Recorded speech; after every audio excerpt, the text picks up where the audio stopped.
Neraka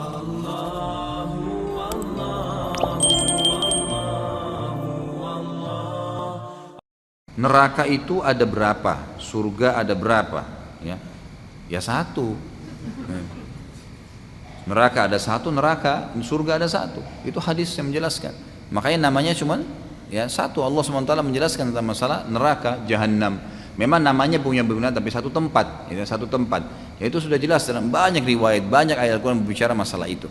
Dan ulama sudah sepakat juga mengatakan memang surga itu satu dan neraka itu satu. Cuman memang satu tempat ini seperti satu camp, sebuah tempat yang sangat besar, sangat luas dan dipenuhi dengan segala macam fasilitas. Seperti kita lihat dalam surah Al-Imran ayat 133. A'udzubillahi minasyaitonirrajim wasari'u ila magfirati min rabbikum wa jannatin arduhas samawati wal ardu uiddat lil muttaqin.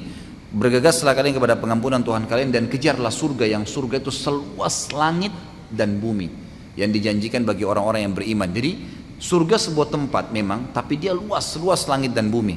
Dalam hadis Bukhari dijelaskan seorang mukmin akan memiliki istana di surga, itu dari awal tanah ke ujung tanahnya, itu 40 tahun jaraknya. Memang besar sekali, tidak bisa dibayangkan surga itu, gitu kan?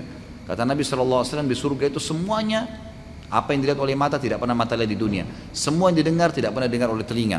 Semua yang ada di sana tidak pernah terlintas dalam benak manusia. Memang begitu. Neraka pun seperti itu, sebuah camp, ya. Tidak ada pernah disebutkan riwayat bahwa saya neraka itu ada beberapa, tapi yang ada adalah nama-nama yang berbeda.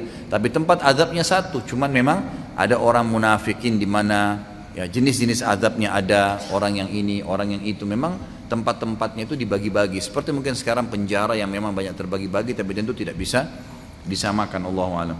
Bagaimana kalau orang masuk neraka karena tidak sholat dan ia juga menceritakan aib saudaranya? Masuk manakah dia? Begitu juga dengan surga, apakah dia bila dia gemar puasa dan syuhada mati syahid, bagaimana kedudukan surganya? Jadi kalau dia melakukan beberapa macam dosa, ini ulama menjelaskan masalah jenis azabnya. Dia akan diazab dengan mengikuti bentuk azab yang dijanjikan. Misal zakat itu kalau tidak dibayar, di dosa besar kita kalau nggak salah yang keempat atau yang kelima dalam buku ini membahas masalah orang tidak membayar zakat. Bagaimana hukumannya? Kata Nabi SAW dalam hadis Bukhari, nanti hartanya akan berbentuk seperti ular. Yang ular itu ya botak, tidak punya sisik di kepalanya karena kerasnya bisa yang ada padanya. Lalu melilit tubuhnya, kemudian mematok-matok kepalanya, gitu kan? Satu sisi yang lain, orang yang berzina, gitu kan?